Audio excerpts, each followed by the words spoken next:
Hello everyone, welcome to my channel, Estelle of Imladris. I am Kai, I use he, they, and she pronouns, and you are back for another fantastic episode of Seems Right, my show about costuming and storytelling. Oop, and as I spin away.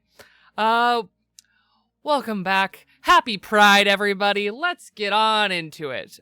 So first and foremost, it is a dark time to be a marginalized person, but it's also Pride. This year for Pride, I challenge you to be a part of your community. Pride is about being loud together as a community to show the world we are here and we are not going anywhere.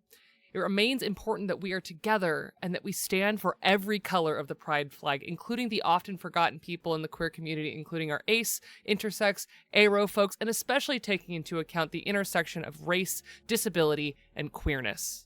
If you are an ally, I invite you to be more than just our neighbor. Be an advocate, be a friend, and be an accomplice to the LGBTQIA+ community in your life. If you are a member of that community, embrace each other. Be there for each other. Remember, the only way forward is together. Thank you for being here, but also I urge you to find one person or more and connect with them. Be there for each other. Community is how we will be here long after this era of darkness passes, just as we have always been. In caring for each other this Pride, we must also not forget the world that we live in. There is no pride in genocide. We should fight for the freedom of those oppressed around the world, especially those facing genocide and violent oppression.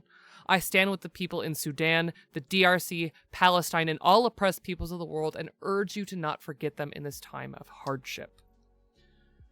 Oh, it is Pride. It is a complicated and wonderful time. I am very proud to be a member of the queer community, to be non-binary, and to continue to celebrate all different stripes within our wonderful, beautiful queer world that we live in. And I'm so grateful for you all to look into my chat and know that looking back are a bunch of people who also understand the colorful and wonderful space it is to be queer during Pride. I am so happy and so excited and will be celebrating pretty much nonstop all month with all of you. Yes, thank you for the shirt. I thought I would wear something very colorful today because we're going to talk a lot about fabrics, but also it's Pride and we should be colorful and bright. Thank you for the sub, Key Squared. Oh my gosh. Okay, so if you're enjoying my streams, please considering following, and if you're able to, subscribing. I'm an independent content creator, and all of your support helps me continue to tell stories and talk to you about what you can do to make your worlds and stories more rich and personal. To that end, you can always support me using !support in chat. It gives you some resources there on how to support me. You can also just subscribe to me on YouTube, follow me on socials, continue to listen and watch and be here in chat. All of that is so helpful, and it has been just a mind-bogglingly cool experience to share all of this with all of you and for all of you to be so eager and excited to hear it all. So thank you for being such an incredible audience and giving me space to do stuff like what I'm going to do today. This giant pile over here is for today, and I'm so excited. This is not just a pile of dirty laundry, I promise. Okay, so, and speaking of following, you can follow me over on YouTube. It is free to subscribe over there. I am trying to grow enough presence over there to hopefully monetize and get the money that YouTube is getting from all of the ad revenue over there. So if you're able to hop over there and subscribe, I would super appreciate it. And, liking and commenting on videos over there is always helpful. But also, I just appreciate you being here, watching the video. If you're watching on YouTube, hey, thanks for watching on YouTube. And yeah, so I upload all the VODs from this channel over onto YouTube about a week and a half off from when they first air. And you can watch all of the episodes of Seems Right. You can follow on all of my fun gaming adventures, including complete playthroughs of Stray and Unpacking. We're doing a large deep dive into Baldur's Gate. Every so often I'll hop on and play some Marvel Rivals. All of that is over on the VODs here and available on YouTube. The VODs do fall off on Twitch over time. So YouTube will be the forever home of them. All right, the next thing is I have to say thank you to all of you, because I am not a once, not a twice, but a 3-time nominated Crit Award nominee for this year's Crit Awards. You can use !Crit Awards in chat to learn about all of my nominations, but I encourage you to just go vote. This is community sourced voting. This is the community that we are all in, uplifting each other. And I am nominated against some completely incredible people. I mean, I look at some of the categories. I'm like, these are all my friends. Everyone wins if someone wins in this category. So I am so honored and so grateful for being uplifted by all of you for my work in Outrunners over on Happy Jack's RPG as Road Theolis, my deep and affectionate exploration in being a flawed, spoiled last child of 17 children. My performance as Hoshiro on Sun and Chains over on Bathouse RPG, which was a love letter to my very complicated relationship with being mixed from two worlds that both are long gone. And I really loved that show. My entire table in both of these shows were just absolutely incredible. So thank you for those. And then also I'm nominated for Best Costume and Makeup, which is the category for me. No, they're all the category. I love performing so much. But you're here for Seems Right, so it feels like it's the one I should talk about the most. I am nominated for Best Makeup and Costume for my work as Merrick, who's also secretly, but not so secretly, Patroclus of Ancient Greece, over on the Doomsayers on Taino Tales, where I got to celebrate what it meant to be gay in the 1980s and really take a stab at playing one of the most iconic gay characters in all of history in a very iconic and gay time. And so I wore curlers and did a bunch of work over there. I'll get into that in the nearest future in detail. But for now, just know that I'm nominated against some excellent people. You should go check out all the other nominees. There's some amazing people, including Vault Companions in chat, nominated for Best New Twitch Channel. So exciting. Congratulations for your nomination. Congratulations to everybody who's been nominated. Thank you, Crit Awards, for all of the hard work that I know goes into it. And remember, when you are voting, and even when you're nominating next year, take this to heart from me to you. Awards themselves mean nothing. Awards are wonderful, and I am grateful to be nominated for them, but in a vacuum, they are nothing. They mean so much to the people that are nominated for the opportunities that awards can provide, including getting eyes in spaces where people don't have time to watch 54-hour episodes of actual play. It helps people know who is being uplifted by the community. And in a vacuum, awards don't mean anything, but knowing that the work that we do is appreciated is so important. But also know that not everyone gets nominated that should. And this is not me getting on my high horse and telling you you didn't nominate the right people. You definitely did. There are some incredible people in there. But just know that some people who are nominated turn down nominations for good reason. Other people who I think do some of the most incredible work get overlooked every year for these awards. So in the future, when you are nominating, I encourage you to go find people who maybe haven't been nominated before and uplift them. People that you look up to, up-and-coming people who change the way you enjoy tabletop and actual play and game systems that you enjoy. Nominate people who could stand to benefit from that uplifting. All of us are independent creators for the most part in this space, but make sure you're nominating people of color. Make sure you're nominating people who have disabilities, that talk about disability in their content, and games that make them accessible for people who have disabilities. Please, do your homework, find fun places to explore storytelling, and uplift the people that you think deserve it. And that's my rant for today about that. But all of that is just to say thank you 1,000 times. It means the world to me that you all have uplifted me for these nominations, and win or lose, I'm just grateful to be here, and I look forward to seeing where this all goes in the future. Yeah, gosh, that's that. What else is going on? That's it for now. We're going to talk about fabric today. So, first of all, let's talk about what we're talking about today. The fabric of world building is a nice and beautiful way to say we're going to talk a lot about fabric today, and I'm going to tell you why. Because fabric says everything about the place and the people within your story. And I'm not asking you all to become a textile artisan professionals. I don't need you to know all of this. I'm going to explain to you the why and get into some of the nitty-gritty details of what makes fabric and why, in hopes that you can use it then to tell incredible stories and give your world texture and make it so that people can feel like they can touch the worlds that you are building. So we're going to talk all the way down to the basics of textiles. Oh my gosh, Erica, I saw this question. I said, Erica's asking questions for me. First of all, if Zion and Esh were a textile, he would be leather. His favorite fabrics, though, are all soft cottons, because he's a baby boy, secretly. Not so secretly. Actually, I bet he would love bamboo. I don't know if you've ever touched bamboo fabric. It's so soft. I love bamboo. He would love a, like, natural fiber woven fabric.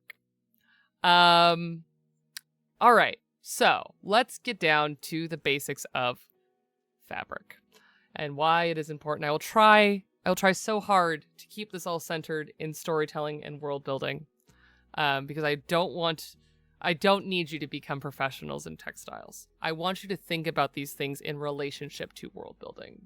So let's go over to my monitor. So I went and found some excellent resources that we're going to talk about, and then I'm going to show you fun examples. That's what this giant pile is, and there's more stuff secretly tucked around my desk right now to share with you why fabric is storytelling. Not just what happens to it when you sew it, not just what happens to it when it gets dirty, etc., but why fabric itself is storytelling. So we're going to go all the way down to what might be too much detail to world building. I don't think that you need to know, and I'm using this example because a friend of mine actually told me that they were engineering this for their homebrew setting, and I poked at them a little bit then too, which is you don't need to know the weather patterns of the entire world that your homebrew setting is set in. It's a story. The mood and tone should be fitting the environment, the atmosphere. And to that end, take what I am giving you as the real world examples and then go have fun with them. Do fun things, do weird stuff with this. Ignore me entirely if it suits your story. And that's all fine. You have my blessing. As with most things, like in historical costume pieces, if the historical dress doesn't suit you, do something else. Have fun with it. I don't care. So long as you're not putting them in glaringly obvious, anachronistic garments because you just couldn't be bothered to do it, make a choice. If you make a choice, I'm never going to be mad at you. I might disagree with your choice, but I'm not going to be mad that you were too lazy to tell your story. And that's usually the thing I care about the most. So I don't want you to, I cannot express enough how much I don't want you to worry. I'm going to tell you a lot of information now. Okay, so textiles. There are 4 kinds of textile fibers. And what this is what the fabric is made of. So here's my very tactile, wonderful piece of fabric that I'm holding. And this is made of a different thing than this, which is a different thing than this, which is a different thing than this. You get the point. So there are 4 kinds of textile fibers. There are vegetable fibers, which is going to be cotton, it will be linen. I'm so small. I know. I'll show you more detail. Don't worry about it. I got you. So vegetable fibers are going to be things that come from plants, which is a lot of fabric, like a lot of it. I was just talking about bamboo. Bamboo is a vegetable fiber. Cotton, one of the staples of vegetable textiles. You can make fabric out of practically anything if you try hard enough.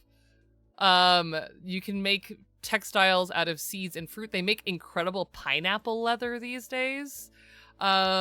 they make all kinds of very fascinating things out of vegetables. So this is stuff you can grow that can be harvested and turned into textiles. You know what? I don't know if anyone's ever made blood fabric, but I'd be curious to know if they have. I'd be curious to know how they did it. I've done it in fantasy, which we'll get into. But in real world, not sure. Speaking of blood, animal fibers. This is going to be your wools. This will be, it says animal, but it also does include, like insects. So this is going to be silk. Anything that is produced by an animal. So I've got an example of, this is Watson fur. Yes, this strange color comes from my black cat. This is an animal fiber, raw, brushed off of a cat. This is processed animal fiber. This is wool. Specifically, it's cashmere wool. So, if it is made, yes, correct. Thank you, AV Inspector. It is technically just within Kingdom Animalia. Anything that is considered fauna versus flora. Animal fibers. And then there's some weird stuff like asbestos and carbon fiber and that kind of stuff, which carbon is technically, I think, a re-engineered fiber, but asbestos is actually just a mineral fiber. You shouldn't make clothing out of it, but people make textile out of it. And then the last one, and the one that can be found pretty much everywhere, is engineered fibers, engineered textile. This is going to be polyester, rayon, viscose, and you'll notice that I'm not talking about how they're woven. These are just the things that are put together to make fabric, because there are actually multiple categories of fabric. So when people say satin, satin's not a plant. You can make satin out of all of these. I wouldn't make asbestos satin, but you could, in theory. Satin is a weave. It's a kind of fabric, whereas I'm talking about what it is made of at its base material. And the reason I got this far into the weeds is to say all of these things can be considered produce, right? You can produce vegetable fibers. You can produce animal fibers. You could produce and mine mineral fibers. You can produce scientifically engineered fibers. So when you think about world building, and I think about this often, and this is true in our real world as well, the fibers of the fabrics that people wear are the things that that community, that civilization can manufacture. So if you have a civilization that primarily works on sheep, they're going to have a lot of wool. And that's just fact, right? If you have huge herds of sheep, you're going to have access to an extreme amount of wool. If you are from a civilization that is from, like, I don't know, an apocalyptic dead world where all you have is science, and that's where you make your food, and that's where you get everything, you're going to make engineered fibers. You're going to have a lot of polyester and rayon and things like that, because that is the fiber that is available to you. And so, like, one of the things I think is really fascinating is that here in Western culture, especially in America, we don't think about bamboo very often as a fabric fiber. But in the East, where bamboo is like a weed, it grows fucking everywhere. There are huge bamboo forests. And when I say forest, I mean, I need you to understand that bamboo is a grass. It is not a tree. It is not any of it. It is just a very, very, very big, very strong grass. I'm going to show you a cat in a minute. Because bamboo has been made into textiles since forever, because it is a very fibrous grass. And so if you are from a place that has a lot of bamboo, you're going to have bamboo fabric, because that's how people work. If there is a lot of reeds, people make fabric out of reeds. Yeah, bamboo is one of the most sustainable materials on this earth. I think everyone should have a lot more bamboo in their lives in general. It's one of my favorite examples. Also, it's one of the softest fabrics I have ever put on my body. I love bamboo. Here in America, for a lot of very gross and horrible reasons, we have a lot of cotton right? Cotton is like the backbone of early America, built on the backs of black slaves, right? Cotton has been seen as a valuable resource for a very long time, going all the way back. We have records of the Romans trading eastward to get more cotton. So cotton nowadays to us is very innocuous, and we have it everywhere. It is a very common fiber, but it is not the universal textile in reality. Now switching over to animals, I'm going to throw in that show us your cat now, because then you get a cat and I'll talk about animals. That's the day we're having, everyone. We're going to get into it. Where's my cat folder? I have a folder on my Stream Deck just for cats. There it is. I found it. I moved things on my Stream Deck and now I don't know who I am. I took a new picture of Rigby literally hours ago, so that's the one you're going to get because he's so cute. He's so baby. Look at this baby angel, everybody. So I can take a cat brush on this sweet baby angel and brush out a bunch of black fur. Or, like his brother, a bunch of gray fur. And what happens is, as you're brushing that out and you're collecting this, when you brush it and you brush it all one way, I have this because we're going to spin this into yarn. Because we can. Because that's how it works. You can take this, or your own hair, or the shavings from your dog grooming, and brush them out, and spin them. So I'm going to show you Lena's project that she's been working on. I'm going to be very good about it. I'm going to be very careful. But one of the oldest trades, besides the oldest trade in the world, is drop spindles. Is spinning yarn. Now, my sweet angel son, I'm going to enlarge my camera. He's going to hang out up there. So, this is a drop spindle. And attached to it is sheep's wool.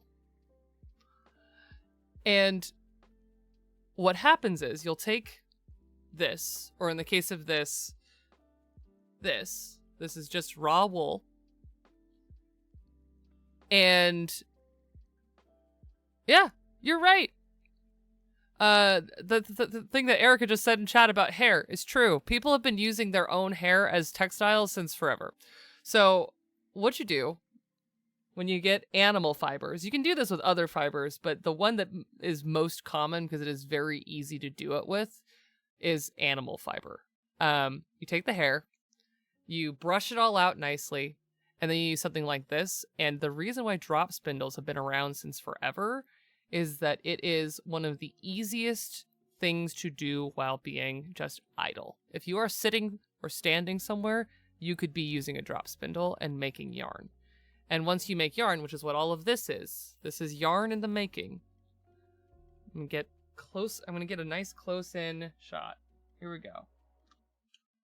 Ignore the fabric. Can you see? That is yarn. Show us the yarn, camera. Spun from this. That's it. That's all it takes, right? As Lena is saying, it's a fidget. And you can take that. Thank you so much for the sub, Turtle Kier. I appreciate you so much. And make yarn. And you know what yarn turns into? Fabric. You can knit it, which is a form of textile creation. You can weave it, which is another form of textile creation. You can crochet, which is another form of textile creation. All of these things, this is the building block. Going from this to this is how we have textile. And so there are so many examples of like pottery and all kinds of interesting tools, as long as basically we've had a record of humans doing this. Because this is how we make fabric. Thank you, Lena, for the loan of your cool drop spindle. Okay, So that is animal fibers. We're going to go back to... Nope, that's still Rigby. Hello, Rigby. Goodbye, Rigby. I'm not going to get too deep into asbestos. It's not super important other than to know, like, you can use minerals to do this if they're soft enough or stretched enough or brushed enough. And then the one that I'm so fascinated by and have been since literally forever is engineered textiles. Because people looked at all of this stuff, at silk and at, like, people make textiles out of reeds and things like that. So they kind of took the idea of these things and said, what if we do it but with science? And the invention of nylon single-handedly revolutionized like how we think of fabric, because polyester and synthetically created textile meant that you don't need to farm the material. You can just use chemicals and make the material. So this is going into the like deep into the science. There are so many ways to make synthetic fibers, but I'm going to show you some of the most basic. So these are three. These are three different examples of very scientific engineering charts of how this stuff is made. But I'm going to show you this. This is called a spinneret. It looks like a shower head, and I don't like it. It looks like a shower head that the water is not working correctly because it is moving all in one direction. This is how they make polyester fibers.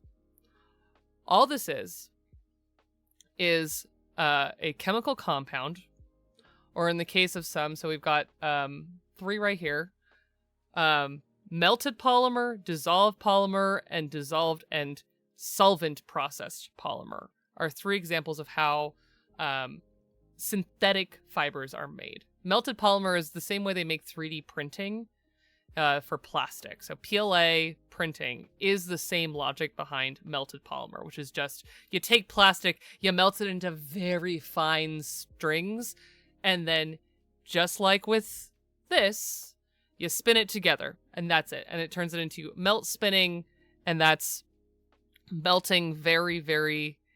I know, I was trying to find that clip. There's some really cool clips out there of people taking literally two chemical compounds, pouring one into a beaker, pouring the other into the beaker, and spinning it, and then lifting out raw fiber. Because that is how this works. I don't know if I can show it, Lena. It's not mine to show, unfortunately, but there's a lot of stuff out there exactly showing that. So what people do is they take that idea in science that if you combine two things, sometimes a stable material comes out of it and you can turn that into thread. So this picture is a solvent mixture, dissolved polymer, and it's being extracted on a spinneret, just like a silkworm or a spider would, and pulled out and gathered into thread to turn it into, come on, this. So polyester, this is cotton, but they use it to make this. And those are basically the three methods that every fabric that goes on your body or that you've ever seen is made. It's farmed off of plants, it is farmed off of animals, or it is synthetically made. That is the core of it. Now, I want you to think about, then, if you're building a world, what vegetables do they farm? Do they have them? If they have vegetables, that's probably at least a part of what their clothing is made of. What kind of animals do they farm or have on hand? Because also, leather is a textile. So, oh, I've been given more yarn. All of these things, that are already a part of your world building, most likely. That you go like, I'm doing a story set in the Alps, and in the Alps there are mountain goats, and I happen to have a whole town that just keeps pet mountain goats. Guess what? That town has goat fur in their clothing. They just do. That's just how it works. Or the next step of it in like the growth of civilization is Maybe they trade that goat fabric next door. Maybe you're writing about the village next door that trades with their neighbor who specializes in goat fabric, and your village specializes in reeds. You understand me, right? So that is just how fabric is made. And that can be true in your science fiction. That could be true in your high fantasy, your low fantasy, your contemporary. The logic and science behind why we make things is so important. And it is an invisible feature of world building. And so I encourage you, when you are thinking about your world, to think about fascinating real world examples and steal from the best, borrow ideas, change it up entirely, but just some cool things that live rent-free in my head are like, even today, in this modern information age, there are dying textile arts. Not because the materials aren't available, and this is kind of going into the next thing, is what you do with the fibers and how you make things. So I'm going to show you some examples today. I'm going to come over here. Move all of this out of the way, because boy, do I have some examples. So I'm going to try and always keep separate and tell you the fiber content and how the fabric is made, because yes, that I believe is correct, Erica, or at least one in Palestine. Kufiyas are ancestrally, designed Palestinian garments, but the reason why it's notable about that particular factory is because it is like one of the last places that you can get the ancestrally designed and created kufiya made in the land that created it, with like a bunch of the important indicators that are so intrinsically Palestinian, all the way down to like the style of weaving and all of that stuff. I encourage you to go look into the true history of kufiyas. They're truly beautiful garments that really, when people say like they stand for Palestine, they really do.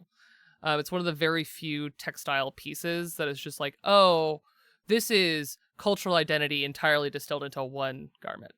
Okay, so textile types. I'm going to try and talk about the fiber content and the weave as two separate things this entire stream, because I want you to understand that how things are put together is different than what they're made of.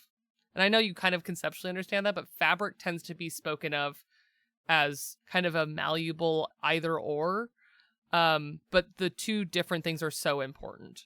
So, the first example I will show you is a better shot of that, wool.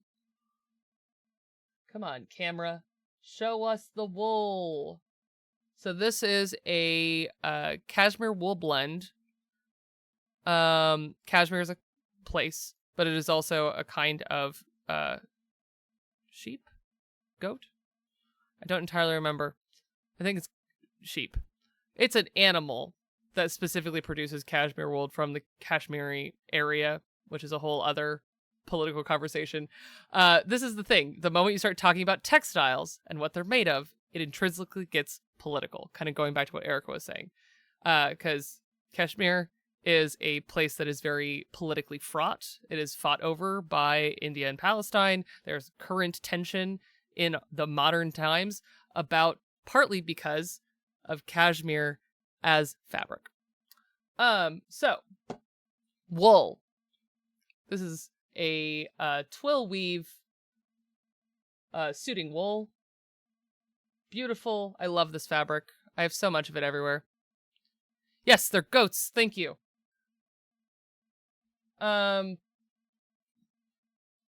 Versus this, actually both of these are excellent examples of satin. This is a satin. The thing that makes satin is honestly the same thing that makes this. They're similar weaving processes. And And the difference is they basically, instead of going every other, which is what most weaving is, to make a pattern, to make interesting looking textiles, you might skip and go under 2 over 1. Under 2 over 1 instead of over, under, over. And it makes things look different. So satin is actually the part of the reason it's so delicate is that you're actually seeing a long thread being very lightly woven underneath. So you'll notice that most satin is not shiny on both sides because this is where all of it is actually being structurally put together. Sorry, that was very technical, but that's to say that someone was playing with the fibers in this and how it is woven, but it is really not that different from this. You just can't make, I mean, you could weave it like a satin, but you can't really make satin wool because wool is not shiny, whereas this is polyester that definitely is. This is also satin. This is another poly satin that I love so much. These are swatches from a show that I did, but it's a nice range of materials. There's also, there's so much satin in this show. There's also knitting. So this is a knit. Boo, boo, this is a cotton knit. This is going to be like your t-shirts, sweats. A lot of things are knit kind of in general. But this is made completely different than this because this is a woven and this is a knit. And I'm getting into this partly just to say, like, you could take the same fiber. You can have cotton. So this is a woven cotton. This is duck canvas. It's very heavy-duty woven fabric. Woven the exact same way as this, just finer on the wool side out of different material. These are made almost the exact same. If I told that to a textile artisan, they'd be really mad at me, but it's true on just a basic level. Whereas a knit has to be just, it's in the word, it's a knit, right? So you've seen people knitting. You kind of have a general idea that knitting is people with needles going like this over and over and over again. This is also a knit. My rainbow sweatband. Terry cloth is a knit. And yes, as Erica's saying, they tend to be stretchier. This is going to be like your sweaters. Leggings tend to be made of knits. That kind of stuff. And it's important only because it is to say that you can make stretchy things out of anything. You can make a woven stretchy, either through what's in it, like a synthetic material, like elastic, or by doing cool textile manipulation like smocking, which is one of the coolest things on this earth. And if you've ever seen Game of Thrones, you've seen smocking, so that show is smocked within an inch of its life. But it's how they made things stretchy before elastic. And it's just a very smart way of sewing, basically. It's just very time intensive. The other example that I have on my table, I have leather. I love leather. You've actually seen the garment that this leather was for. This is also leather. This is the double suede. This is beautiful soft pig. And all of those are, we've got your animal fiber. We got your plant fiber. More animal fiber. And then these are pretty much all polyester. And the thing about polyester is that's where a lot of our prints come from. This is a polyester print that I love so much. This is a natural fiber. So that is just kind of a quick speed run of types of fiber and a little bit about weave. Some other fun examples that I just have. So like this is a knit that's made into a very, very like comfy undershirt. It's an interesting looking knit, but this is made of polycotton blend. So you can also mix your things and have wool and cotton in the same fabric. So if your place has got a lot of both, put a lot of both in. But also they make a lot of there's a lot of interesting assumptions that have been made about fabric. So like looking at this, you would think that's kind of rough. It's probably made of like a cotton or something. This is silk. I I acquired this piece of raw silk. I don't remember where because I am a magpie, and if there is fabric being thrown away, I will take it. And this piece of rough cotton looking is actually raw silk. We're going to talk a little bit about how to identify that. In a minute, I'm going to show you the cool, real, professional technique that looks very scientific. It doesn't. And how people professionally identify fabric. Ugh. R.I.P. Gentle Cloak fabric. Yeah, I remember that ordeal. I'm so sorry. So yes, this is another natural, technically animal-produced fiber. And then I'm going to talk to you about, after the break, I'm going to talk to you about things like pattern and how to the different technologies that go into making fabrics and making them look unique with different woven properties. Or in the case of the back of this has a pile, which is going to be like your velvets, and all the way up to things like, what's in here? Fake fur. This is polyester fake fur. It's very, very fancy polyester fake fur that I love, that I have so much of. But you can see, it's, it's knit in the back, interestingly enough. So this is a knit fabric with pile. This is a woven fabric with pile. And then here's some other examples that I thought were a lot more familiar and straightforward. This is my Chaos Protocol hoodie that you saw me wearing on stream on Saturday. This is a knit, because it's a hoodie, and most hoodie fabric is knit. And then here is another knit. This is one of my onesies that is interesting in that I'm going to talk a little bit after the break about printing and how printing is very deceptive. This is not black fabric. This is white fabric. But first, I'm going to talk to you about how to identify fibers before we go on break. I'm going to throw all of this stuff on the floor for now. Because I just need to get to this stuff. So, professionals identify textiles in a very, I'll say, rudimentary way that is just scientific and true, which is the way that you figure out what your textiles are made of. And this is partly just for you, Erica, because I know you think about this stuff often, is what is this made of? Because that is going to teach you what you can do with it, how it can be washed, if you can wear it, etc. So we're going to, very safely, I'm going to go over all the safety tools that I'm using to do this. We're going to do some burn tests, because people use fire to figure out what fabric is made of. First of all, I have a gallon bucket right here at my feet of water. I have more water right here that I'm going to be doing the burn test over. I am a trained professional in doing this. If you are doing this, do it in a place that is safe to light things on fire in. And, you know, use your fire sense. Don't do this away from water. That kind of stuff. But I'm gonna do some burn tests, and one of the things to keep in mind is that when you're burning things, you're releasing chemicals. Even if it's just, carbon. And so when you are burning things like polyester, don't do it in unventilated areas, because especially if you don't know what your material is made of and it could be made of polyester, burning plastic is bad for you.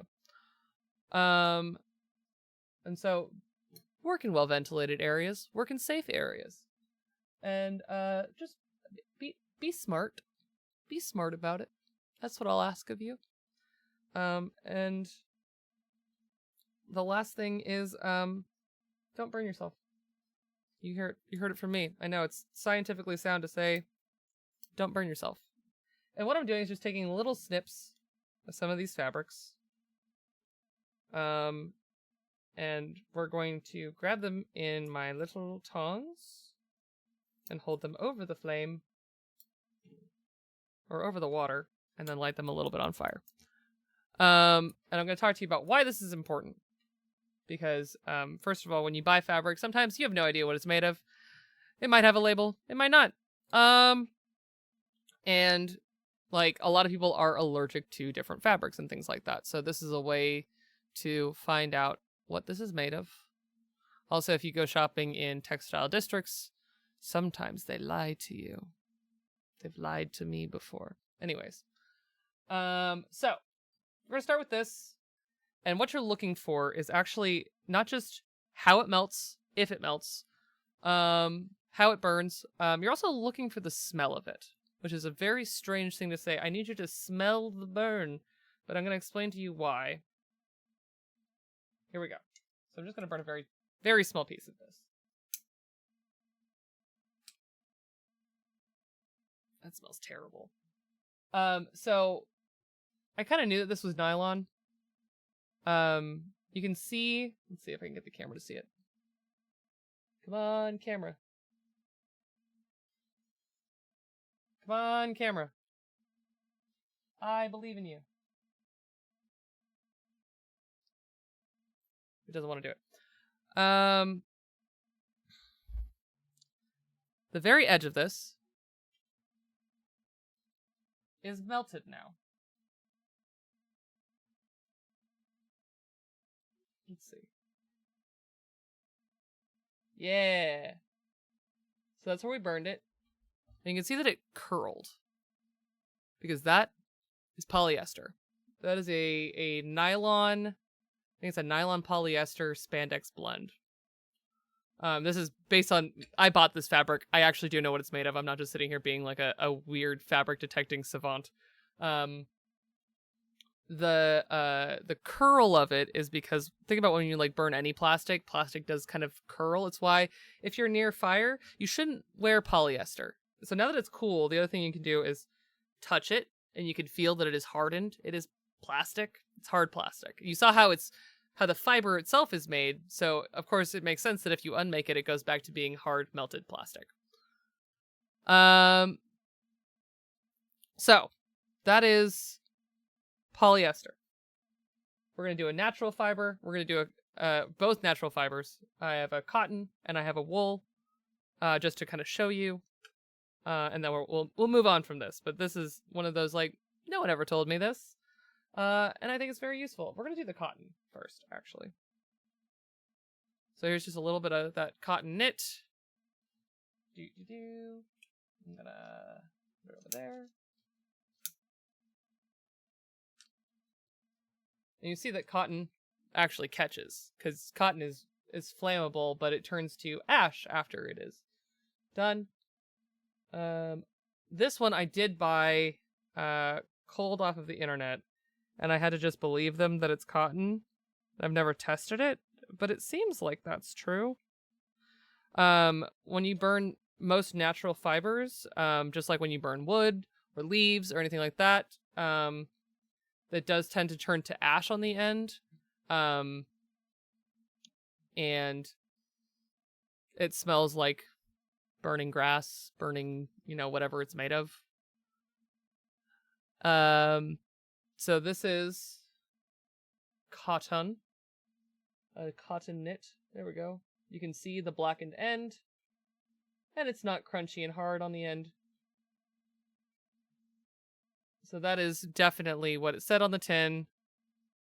Correct. Get carbonized. You're right, Keith. So that's the cotton. And then the last one, the natural animal fiber, is going to be this wool. And have you ever put your hair over a candle by accident? I'm not saying this from experience. Yes, I am. It smells terrible. Burning hair smells bad. That is what this is gonna smell like. And that is gonna be any kind of animal fur-based thing. It's gonna smell like burnt hair. If you're burning things like silk, silk smells more like burning feathers, not burning hair. But at the end of the day, most animal product is going to smell like burning animal product. So here's the cashmere. Oh, that was a nice one. Good work. Oh, it smells terrible. Oh no, Keith. Terrible. Terrible. So here's our wool. It does smell like burnt hair. Don't recommend it. But you'll see again, it's carbonized on the end, not melted. But it does have a little bit of hardness because that's how melting hair works. Thank you for the hydrate, Avian Spectre.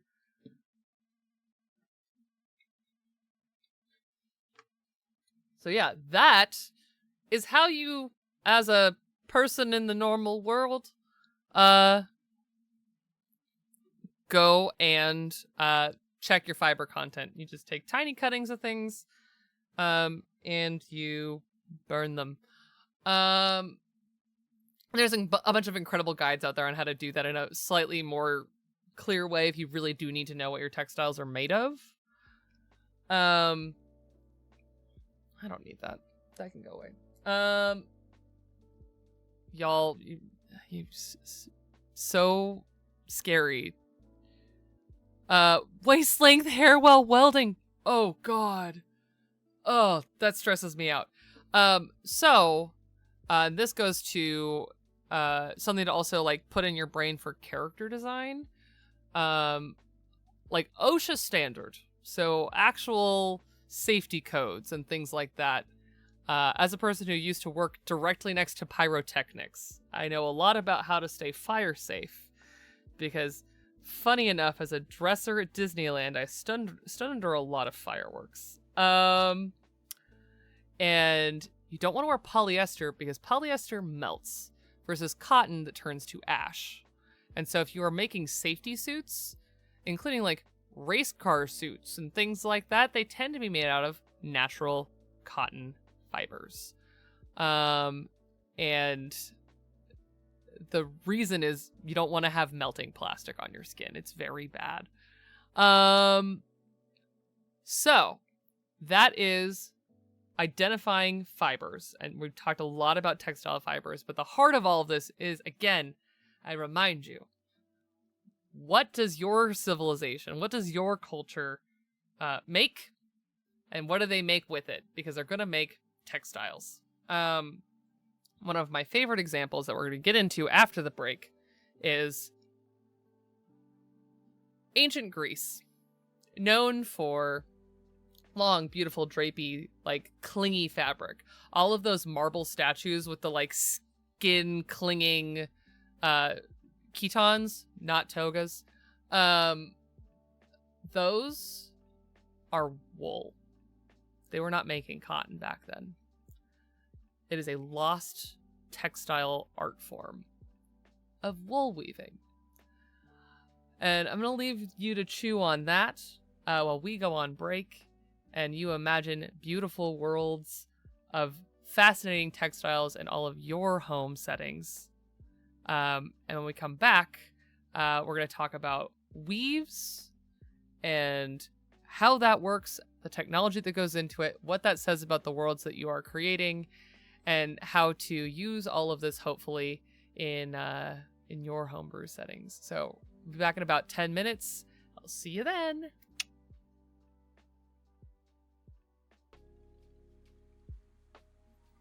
Hello, everyone. I did unmute myself. I did. I'm doing so good. Welcome back to more Seems Right, where I'm talking about textiles, fabric, and why it matters in your world building. So, we've talked about fiber content and how the stuff that makes fabric happens. I have one more amazing graphic to show you before I move on that I forgot to open, that I love, which is the perfect example of the things. We got your natural cellulosic, your protein. So natural is going to be your flora. Protein is going to be your fauna. And then there's man-made, synthesized, like plant and other material. And that's going to be your like cotton spandex and that kind of stuff. And then there's just man-made, non-cellulosic based things, and that's going to be your engineered textiles. So I just love this because it's got a really good picture of cotton, sheep, of like crossbreed bamboo and other materials, and then aw, you're very welcome, Puck. And then we've got your man-made synthetics, which actually this is not a bad graphic of what it actually looks like. I'm gonna zoom in because it's so good when they actually make just raw polyester fibers. This wiggle in here is really what it looks like because they actually like spin it, and as they spin it, they could pull it out and stretch out like long fibers. It's so cool. You should definitely go look that up. But now we're gonna move on to what you do with the fibers and why that matters. Oh, there was a question? Where's the question? Bark, woof. Risky posted a question and I want to see it. Erica's answering it because I can't find it. Okay, we're going to talk about dyes and mordants and all of that stuff in a minute, which it seems like that's what the question was about, but I can only scroll so far back. Burn tests. Yes. Oh, usually dyes don't directly affect the burn test unless it's a really saturated dye process. Before we get in, Derek wants to see a cat. Okay, I guess. I don't love showing pictures of my cats. There's Rigby again. We're gonna come back to that. Let's see here. Oh. Y'all, my cat sons have been so cute. They've been so baby. They're always baby, but they've been like really baby lately. Let's see. Get a Watson picture. So we had a Rigby picture earlier. Even though Rigby's been real cute lately. Watson's always really cute. Here's him giving his best bushy animal routine. Look at this. Look at this. What am I supposed to do with this? Look at him. Look at this baby. He's got baby angel face. He is the softest creature. And look at all of those harvestable fibers for turning into fabric. No, I'm just joking. I mean, I have been keeping his fur since he was quite little just because I was like, nothing is ever going to be it's like rabbit fur. He's so soft. Okay, there we go.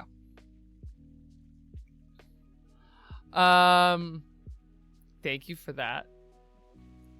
So on to weaves or not weaving, and then we're going to talk about dyes. So we'll get to kind of your question, Risky. Thank you for answering that, Erica. You are right. And we're going to talk about... Oh, hello, Luigi Man. Yeah, we're deep in the fabric sauce, in the why textile is world building sauce. So we're going to talk about also dyes and I'm going to like do a quick view of, because dyes are so deep. Actually, I'm going to start with dyes. I'm going to start with dyes because I've got some interesting things to kind of throw on that, and then we'll go back to my story about ancient Greece. So, dyes. Just like the fibers themselves, the dye process is always based in what you have or or things that you acquire. So the most famous one that is out there is the story of royal purple. The purple as a royal color is something that was engineered purely out of scarcity and trade. The Western perspective on that, it's an extinct color of purple. It was made from the crushed shells of a crustacean, I believe. And the way it works with almost every dye ever, and there are synthetic versions of this, but at the end of the day, this is how dye works, and it's something else you can think about in your world. All of that produce, all of the vegetation, all of those things also make dyes. So the other day, Lena and I were watching a video of someone scraping weird stuff off of cactus with a little scraper, with like a spatula scraper, and putting it into a jar and turning that into purple dye, because that's how dye works. People use berries, they use leaves. There's some really incredible examples of like saffron dyeing. You can use turmeric to dye. All of these are very natural dyes that have been used as dyes since forever. And so just like the idea of where you get your actual fibers, the color is very similar in that it comes from the minerals, the vegetation, the resources around you. And so when they are hard to get to, or maybe limited resources, this is going to be that whole scarcity idea of then they become more valuable. And so the true story around the history of color in clothing is very fascinating, because people used to just not dye their clothes, or they would dye it with like grass that grew on their farm or berries they could pick in their backyard. And the wealthier people started to bring in more and more expensive dyes to get their clothing dyed. And so part of the reason why the Catholic Church wears black is because black was one of the most expensive things to dye in the entire world in the late medieval era. So if you look at black priests' habits, you have to realize that they actually stem from a lot of things about Europe in the late medieval period in which black was rare and expensive because it's a very saturated dyeing process. And if you ever go look at like Renaissance Spain, they wore black and white. White because it was pristine and difficult to maintain, and black because it was expensive. It was a sign of status. So just like the royal purple of it all, in which royal purple, the actual crustacean that made the shell, was farmed into extinction because everyone wanted purple. And then the other side of it is that people will invent very strange ways to dye things. So they used to use arsenic to dye green all the way until like the early 1900s, and they went, hey, that's a poison. But arsenic green is a textile color that is vibrant. It's like acid green fairy color. It's very cool looking, but you shouldn't use arsenic to dye fabric. It's bad for you. And so going back to Risky's question about does it smell? Usually no, but if you're dyeing your Bengaline dress in arsenic, it's gonna smell weird when you burn it. So that is dyes kind of in general, and know that a lot of cultures have very rich histories with specific colors, partly because they were easy to acquire or culturally relevant to acquire. And so when you look into histories of dress and like popular colors, think about what resources were on hand in your world building to make those colors. And maybe it's that there is just a very popular, very common berry that dyes a rich and beautiful color. Maybe you are in a culture that has a lot of saffron or any of these natural, very colorful things. Turmeric is one of those, like, if you ever seen turmeric dye, it's like so yellow. It's what you think it looks like because it looks like turmeric, but it's so vibrant. And so thinking about it in the terms of what spices also can help inform then what your fabric dyes look like. So that's how to make color. And then there is stuff like mordants, like what Erica was talking about earlier. Mordant is what is used to then bind those colors to the fabric. And so some of the most popular mordants are vinegar, salt. You can use, and this is going to be for your natural fibers. There's acid. Let's see here. Where's my Where's my giant list? Those are patterns. I didn't save that list. That's fine. But that's going to be what is used to bind the color to the fabric. And so to that same end, it's why like certain textiles can't be washed certain ways, because if you wash something that is dyed using vinegar is going to be the way the dye comes out of it. That's just kind of some like basic clothing know-how, fabric know-how of whatever is used to bind the color to it can then be used to remove the color from it.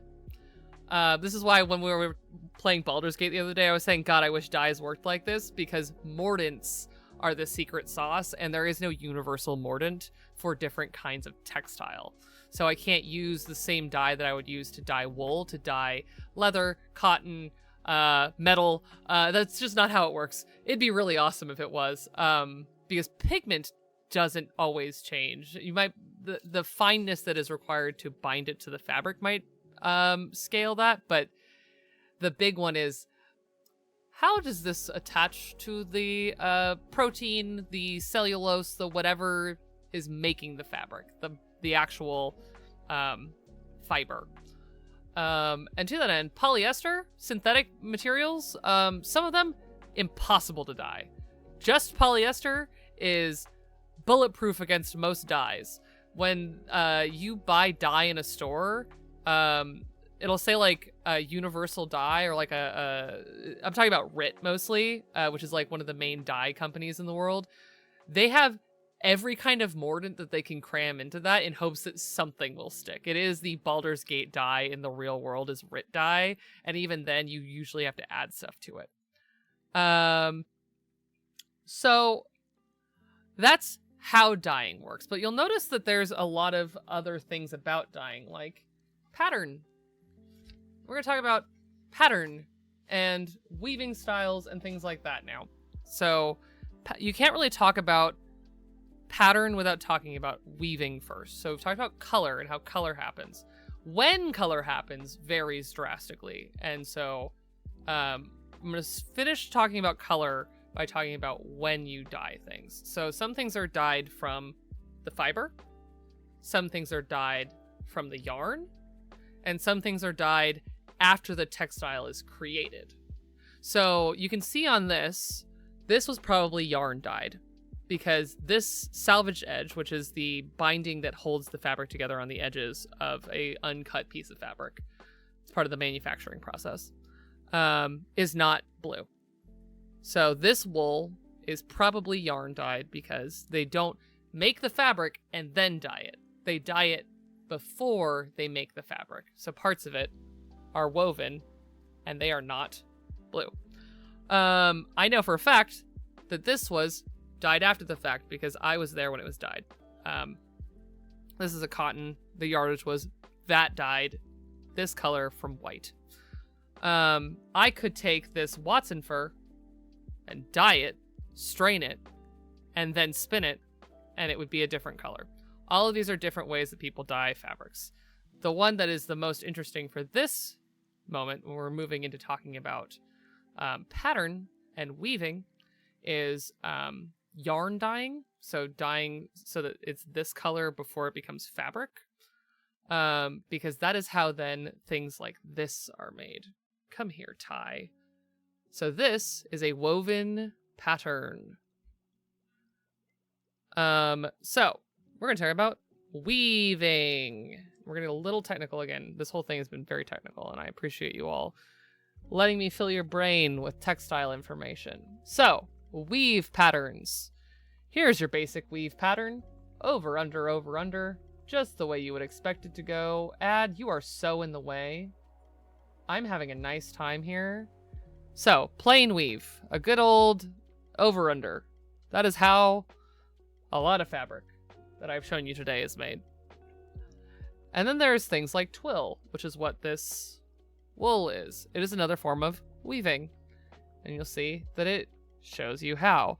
And this is all done on a loom, or in various forms of looming. And there is the warp, which is the long yardage strings, essentially. And then the weft, which is the thing that goes back and forth on a shuttle, or in some kind of shuttling process.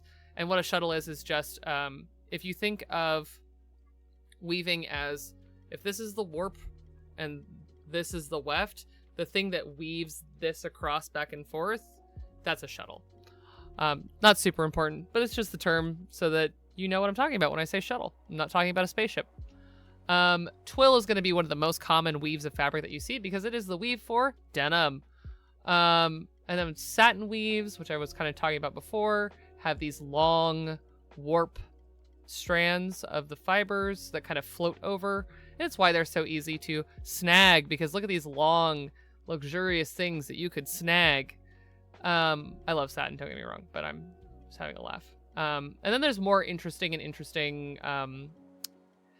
more unique ways to weave that, you know, all are pretty technical and interesting, but they are largely the same.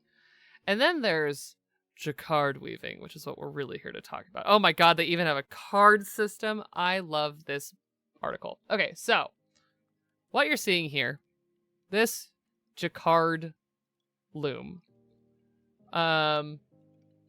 they've been making woven patterns of fabric like this.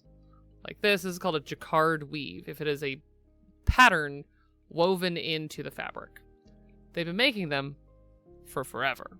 You can make ones that are the same color, different color. This is an example that is definitely in the vibe, though it is Rakuten, so it's probably not the actual thing of like Navajo rugs are jacquard woven, and the patterns are based on very specific laid out designs that people keep documentation of like, okay, on this shuttle pass, you need to weave it this way. You need to have this color thread. Versus this shuttle pass, you're then going to change to this color thread so that it creates this pattern. So that is important because jacquard weaving is actually the reason why we have computers. When I say like textiles, I can tell you all about world building just through textiles, I mean it. So, early computers based on card systems, in which hole punching the card told the computer different ones and zeros.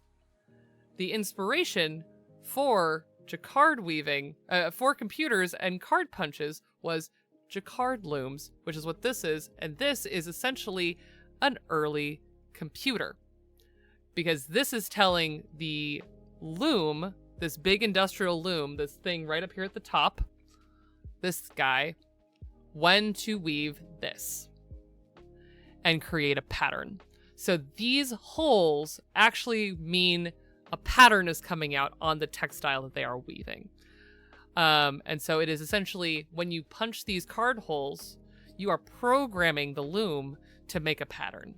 And it blows my mind every time. So that technology, that level of science going into creating fabric, says everything about how much people think about the pattern that goes into their textile. But it also then is an example of how you can use evolutions for one thing to then inspire other parts of your storytelling. So anything is possible when it comes to designing worlds and drawing on inspirations of things like textiles. I love the story of the jacquard loom so much. I can do the whole thing. The Babbage adding machine goes into there. The Enigma machine goes into there. All of these things were made based on the fact that in the Renaissance era, someone said, what if we streamline this? And this goes into things like interesting dobby weaves and all that kind of stuff. So these are all types of weaves. And we're going to I'm going to stop screaming about how cool jacquard looms are, and we're going to switch over to talk about other forms of textile creation. We're going to talk about knits. Where are my knits? I have knits in my lap. The most obvious example is going to be like a sweater, right? We'll show you a cable knit. This is like one of those classic, this is how knitting was meant to be seen. I'm not here to advertise this person's Etsy store, but look at how cute this sweater is. on this little child. So this is a knit. And it's a pretty obvious, like, we call them knits, but t-shirts are knits. Sweatpants are knits. A lot of athletic wear is a knit. And that's just because instead of having a warp and a weft, these are done through chaining your threads instead of weaving them. And it creates a very different textile. Most of you are probably familiar with the fact that sweaters are stretchy and awesome and comfy. And you can make wool sweaters, cotton sweaters, all kinds of acrylic and polyester sweaters. You name the material, people have probably made a sweater out of it. Sweaters are great. But knits run quite a gambit, as I said before. This is also a knit, which is wild to me, because I was like, what's the backing material of this? Oh, it sure is like a curly knit. This is going to be a polyester, probably with a cotton backing. And then anything that has fuzz on it. So this is the fabric back here, but this fuzz is called pile, which just means it's got like hairs or something like that are looped into it. It's more in the vein of like carpet. Carpet has pile. And that's also going to be velvets, which I also have in my lap. Where are you, velvet? Velvet has a pile. Not super important, but it's to know that like people have experimented with different ways to do that. Yes, terry cloth has pile, which is what towels tend to be made of.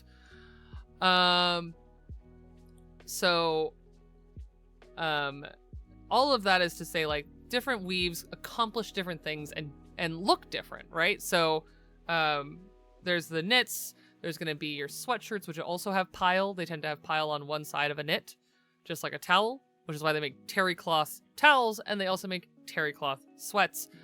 And the way that towels are made is actually through a looping process. It's a whole thing. But the technology that goes into making those things is kind of where I'm trying to head, because the other thing, one of the origins of what we think of as the technology to produce fabric is lace.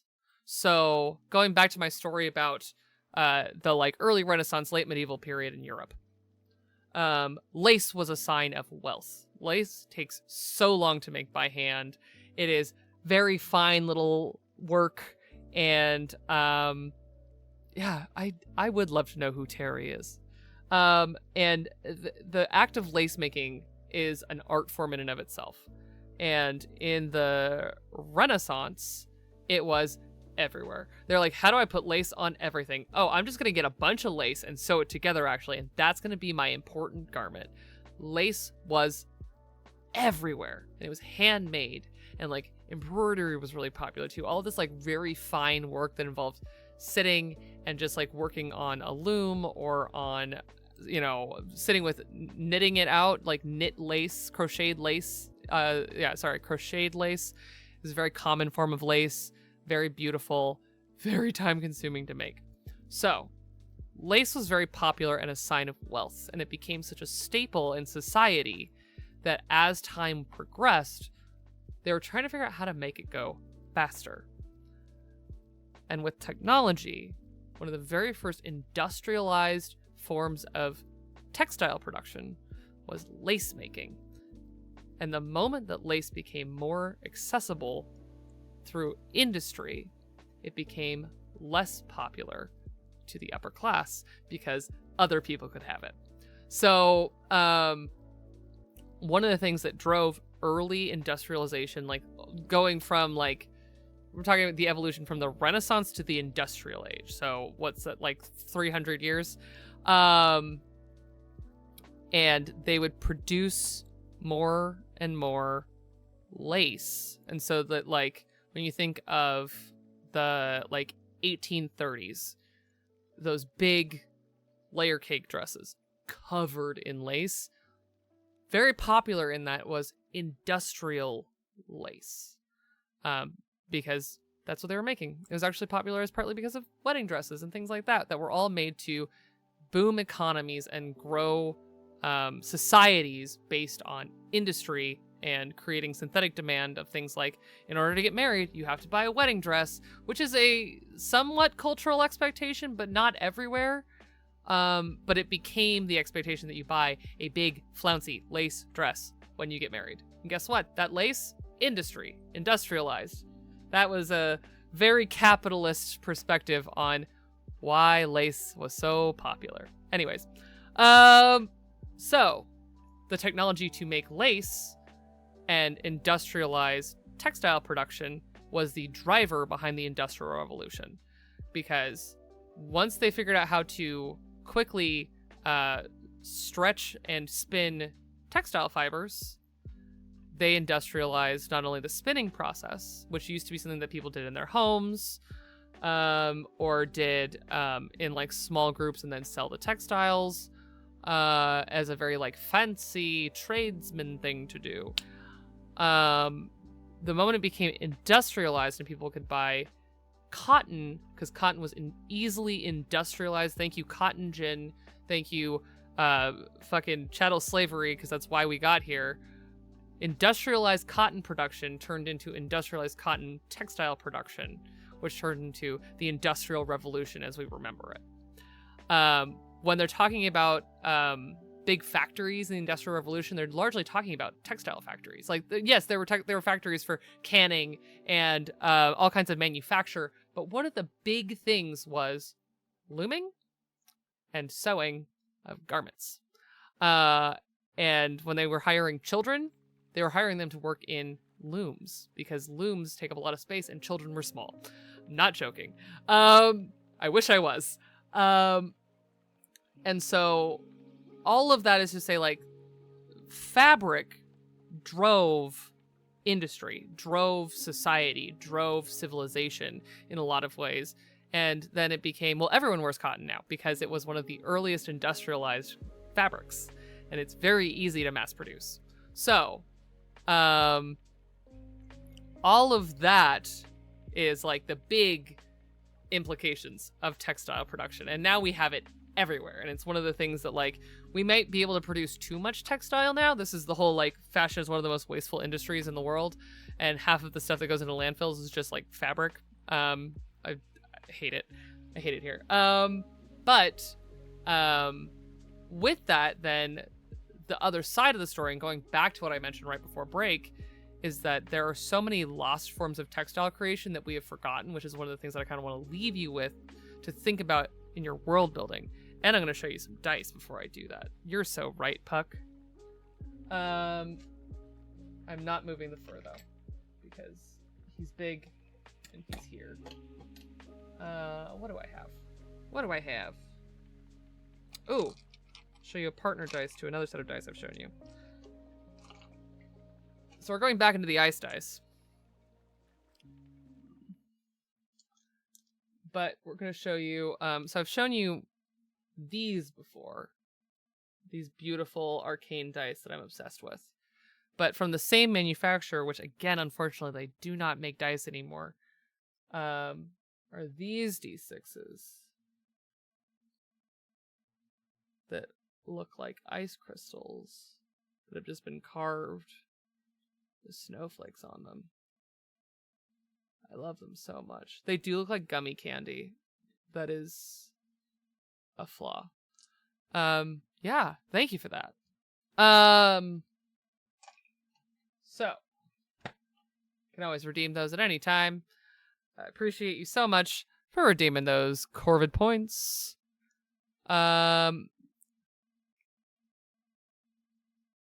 The story of textile creation now. We've talked about industrialized textile creation. Is weaving practices largely the world over.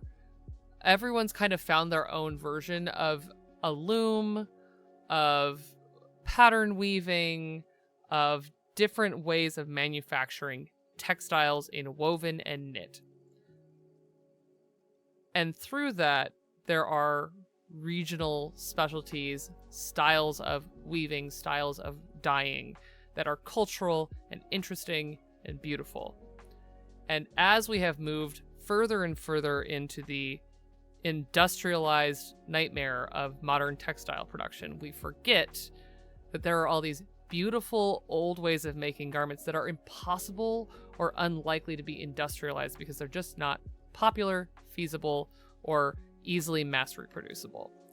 But to me, those are some of the best versions of talking about textile for world building. So going back to what I was talking about, I'm going to pull up some of these statues that I'm talking about.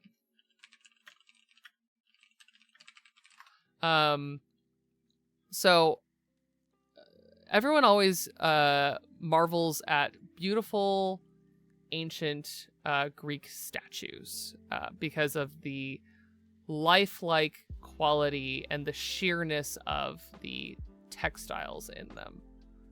And one of the things that I think about often is that this, even though it is sheer and beautiful, and if someone were to make this today, we would assume that it was probably like a very light sheer cotton.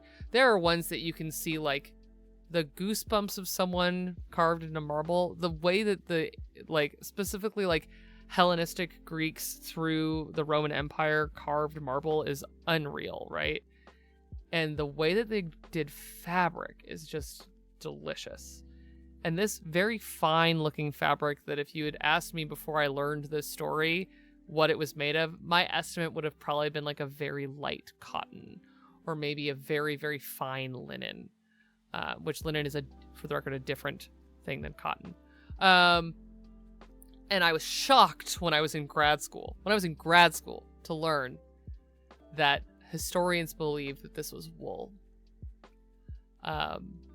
And they could make wool fabric so sheer that it was like looking at like a gauze or like something like this, which is like, it was really, really thin, really light, fun to wear in the summer. Greece is a tropical region, like it's an equatorial country. And yeah, and they genuinely, Erica's right, they just didn't have the landscape to do cotton production. They might be on like the right lateral as far as just like heat to grow cotton, but their land is rocky or hot or coastal and weird. Like, Greece has a lot of like qualities about its biome that make it so that cotton was really not the best way to go about it.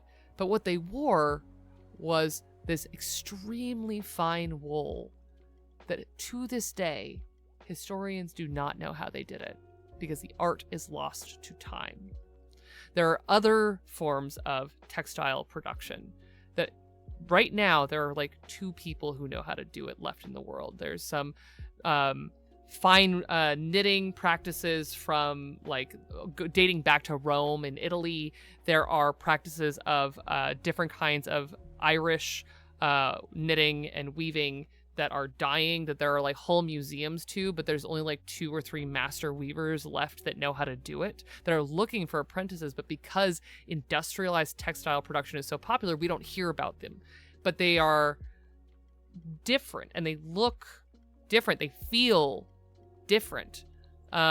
This beautiful Greek wool, you wouldn't think as a world builder that this could be wool. But if you're in a society where the main thing that they have is like goats and sheep, you can do this. This is not just like you could do it because you make it up, but like there's actual history to back you up that you can make a fine, light fabric that isn't cotton, that isn't linen. And history will support you in your choices. And so be inspired to think outside of what you think of, because you have to remember that we live in a very industrialized global market.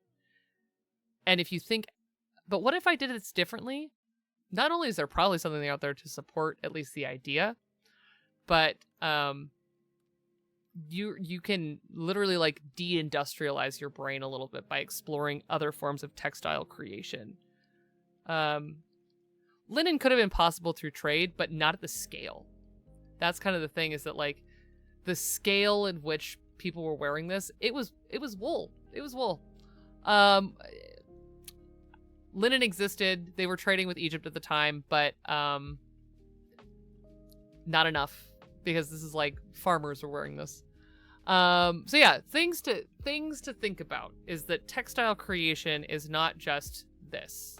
I love this shirt. This is a cotton woven, comfortable, no stretch. The pattern was dyed onto it during the fabric process. It's not woven that way.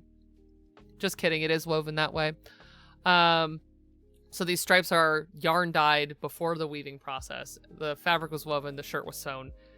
And there's like probably 40 shirts all with the same pattern, just made out of different fabric. The sewing pattern, not the print of the stripe. And the ways in which like you can kind of look at a garment and go, okay, so this country has a lot of this resource, whether that is the color, the fiber, the artistic weaving process, the industrialized weaving process, the scientific creation of fibers or dyes.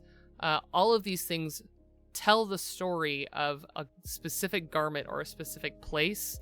So like it's a cliche, but it's a cliche that's earned through history, is like if you have, say, in like a traditional D&D setting, someone who wears like beautiful Renaissance clothes made out of woven textiles versus someone who has more rustic, hand-woven, not patterned, not super like overly dyed, natural looking hand-spun fabric coming from the mountains. They're from a more rustic place with less industry and probably a little less direct trade to have those resources.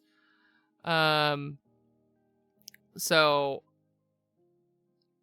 all of that is to say that like textile is a symptom of trade, agriculture, economy, social structure. Like all of these things all play into how fabric is made, why it is made, the colors that it is, all of these things.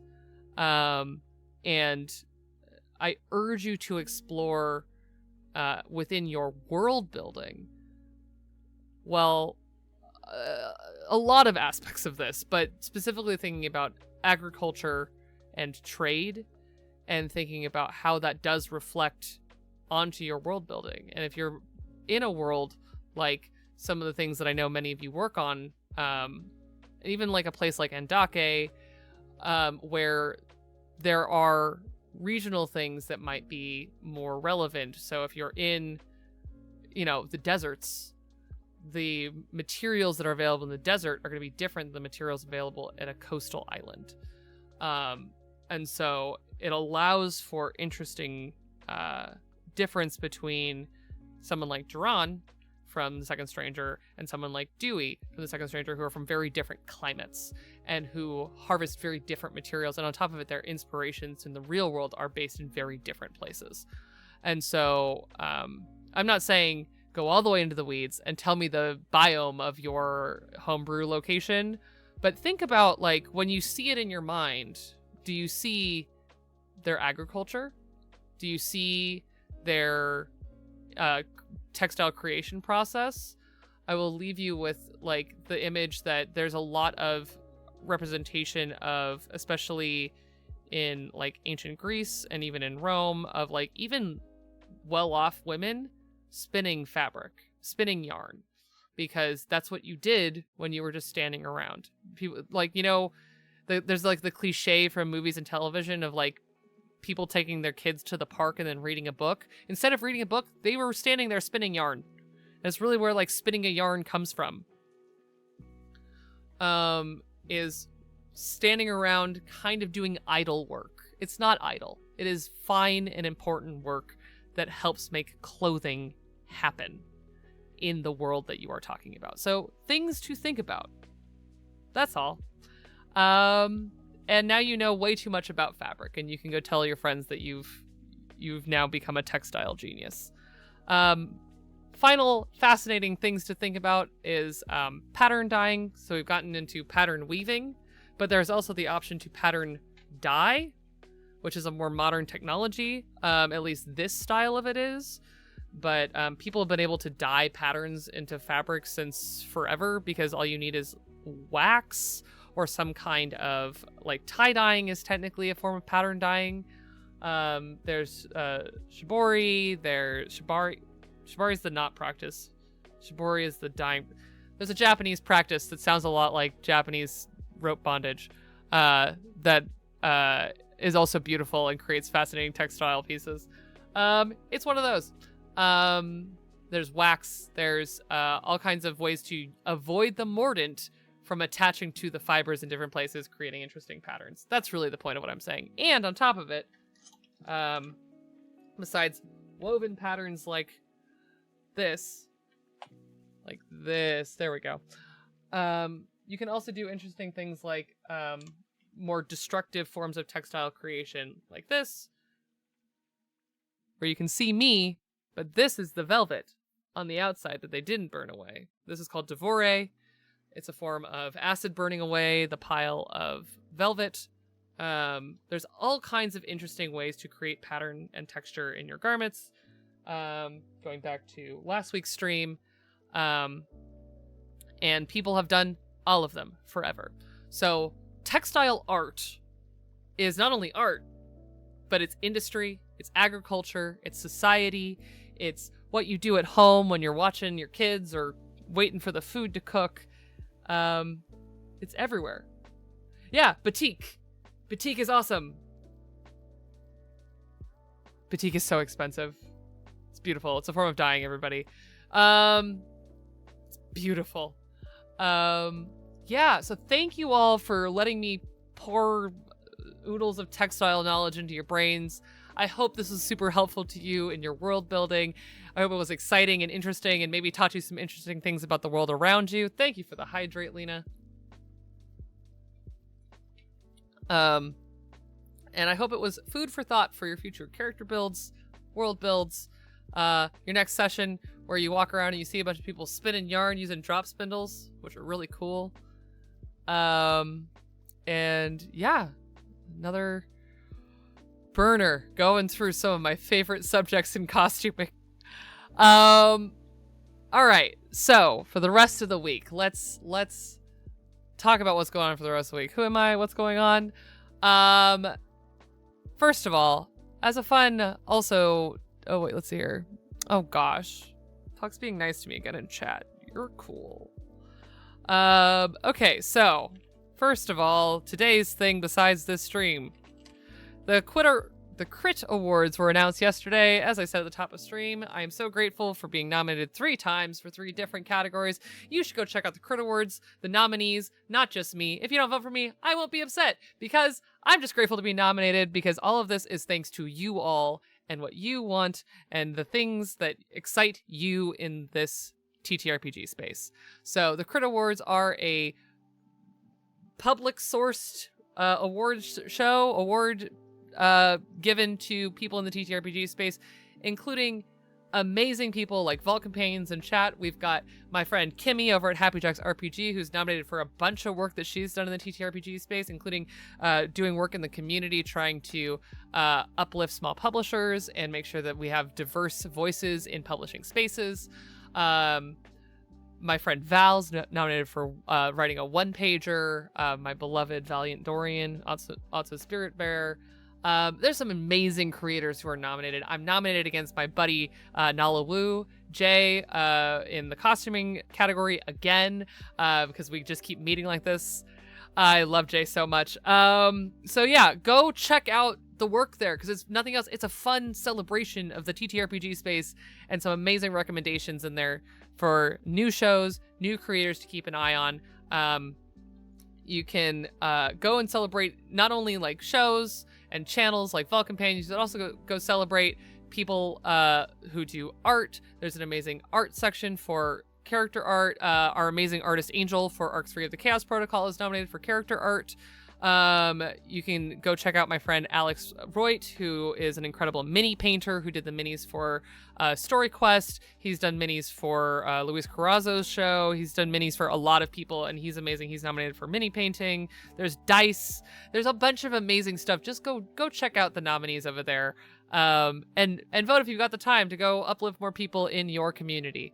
Next up, this week is the kickoff of Transplanter RPG's 5-year anniversary. A whole 5 years, half a decade of Transplanter RPG, beginning this week with the theme every week changing to a different Transplanter show, because there's 4 shows to talk about this month, which is so much. And this week, we're going back to Andake, where everything started with The Second Stranger. On Wednesday, we're going to have a rerun with director's cut commentary from the cast of The Second Stranger, of the premiere, so you can go see all the reasons why I swear about Dalapathi Saeed, I think is all in that episode, among other things. And you can go enjoy, hey, the stars are gone. It's a really good time. Second Stranger is near and dear to me, as it is with everyone in Transplanter, and I would love to hear the cast talk about it 5 years later. And then all week, every week we'll be having themes published for people to make fan transformative art too, whether that is fan art, games, actual plays, stream, anything. And eventually we will collect it all to be published in a Transplanter fanzine, which is so cool. I love transformative work. And then on Saturday, you can tune in for the Hounds of Mercy one-shot, the Hounds of Mercy versus Ndake's largest hole. God, I love the Hounds. What a mess. So that's going to be such a good time over on Saturday. I will be watching. And then for me, because that's this week for Transplanter, but for me, I still have stuff going on too. Tomorrow, you can find me over on Happy Jacks RPG, the multi-award winning and award nominated, including this year for their amazing advice show, Happy Jacks RPG, including with my fellow nominee, Kimmy. I don't know why it's not loading the link, but I will just say, I'll figure out why Nightbot's still fighting me on that one. But you can go check out Happy Jacks RPG, where I'm going to be back for another episode of Road to Nowhere, which is an Electric State actual play where I play Kilo, a drone pilot whose real name is not Kilo. And they're fine. They're sure fine. And we're going on a road trip from Los Angeles up to maybe, hopefully, Seattle to maybe find my body. We'll see. And then on Wednesday, I'll be back with more Baldur's Gate, where we're going to be finally leaving the Emerald Grove. I said we were leaving the Emerald Grove last week, and I lied, but I want to go find my wife. So we're going to leave the Emerald Grove and go and find Karlak, hopefully.